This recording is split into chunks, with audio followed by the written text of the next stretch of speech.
करने के बाद भी आज ये नागा साधु लोग कंदराओं से निकल निकल के आए हैं, फिर चले जाएंगे, फिर तपस्या में चले जाएंगे। लेकिन अभी उनको मैं सच कह रही हूँ कि ये चीज पता नहीं है कि आखिर हमारा लक्ष्य, हमारा गोल क्या है, हमको पाना क्या है।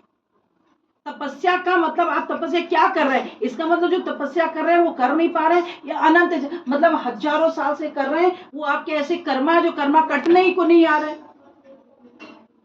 इसीलिए तो साधु संत महात्मा सतयुग में क्या था, तपस्या ही तो था, साधना तो ही थी। तब निकल के द्वापर में आए, तब भगवान ने कहा हम द्वापर में मिलेंगे, तब सब साधु संतों का कल्याण हुआ।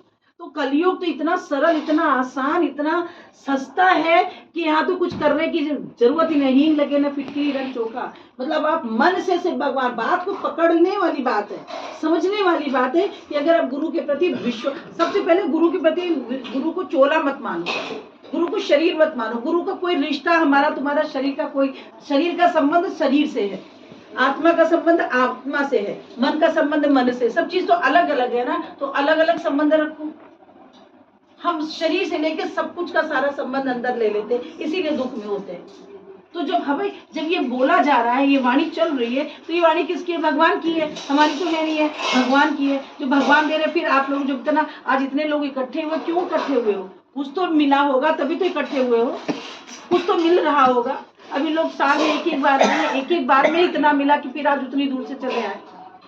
तो जब तक श्रद्धा विश्वास नहीं होगी और अपने अंदर जानो और मानो कि भगवान अंदर बैठे हैं, वो देख रहे हैं। मैंने एक उदाहरण दिया था आप लोगों को, शायद भूले ना होंगे, कि जब कुरुक्षेत्र में कृष्ण और अर्जुन युद्ध के लिए जब चले, तो अर्जुन ने अपना धनुष बाण रख दिया कि मैं युद्ध नहीं करूंगा। क्या? मैं युद्ध नहीं करूंगा। क्यों? क्योंकि उसके सामने उसके रिश्ते दिख गए, ये हमारे चाचा ताऊ है, हमारे सब है, हमें क्या बोलते हैं, हमें युद्ध नहीं करना है, ये सब मारे जाएंगे तो इनकी औरतें विधवा हो जाएंगी, फिर वो गलत राह पे चली जाएंगी, वर्षंकर हो जाएंगी, गलत गलत लोगों से करेंगे, बच्चे पैदा होंगे तो फिर वंश का नाश होगा। ये करके उन्होंने कहा। तब भगवान वहां खड़े होकर उन्होंने गीता का उपदेश दिया था। तो भगवान साकार रूप में गीता का उपदेश दिए कि नहीं दिए? तो भगवान साकार है कि नहीं है? तो जब भगवान साकार है तो फिर जो बोल रहे थे तो वो निराकार है, वो दिख नहीं रही है, वाणी दिख नहीं रही है। जब वाणी दिख नहीं तो वाणी श्रवण में आ रही है, तो वो सुन के अपने जीवन में उतार के, फिर सुन के फिर उसी साकार के पास आ जाइए।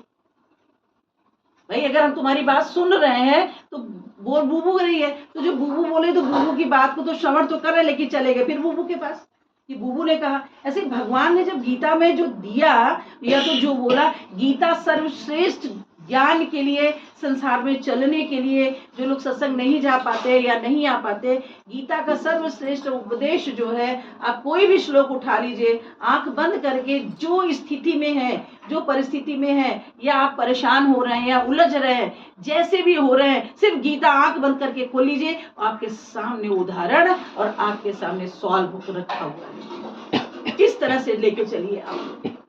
तो भगवान, इसीलिए मैं प्रूफ के साथ कहती हूँ कि भगवान साकार रूप में आए हैं। अगर हम गीता भी बोल रहे हैं तो गीता तो भगवान की वाणी है। अब वेद पुराण आपने देखा नहीं है, तो वेद पुराण तो भगवान के श्वासों से निकला है। पहले पुराण निकला, फिर वेद निकला, श्वासों से निकला भगवान की।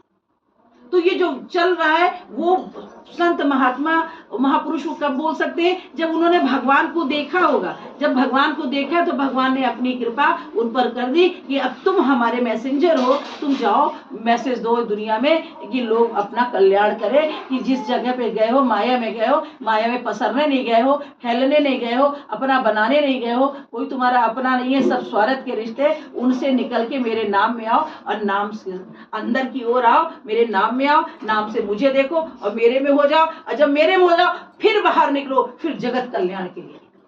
महापुरुष जगत कल्याण के लिए इस समय जो भी है ये आप लोगों के कल्याण के लिए बोलते। जैसे वे कह रही नहीं, हम सच में नहीं रुक पाते हैं, इसलिए नहीं रुक पाते हैं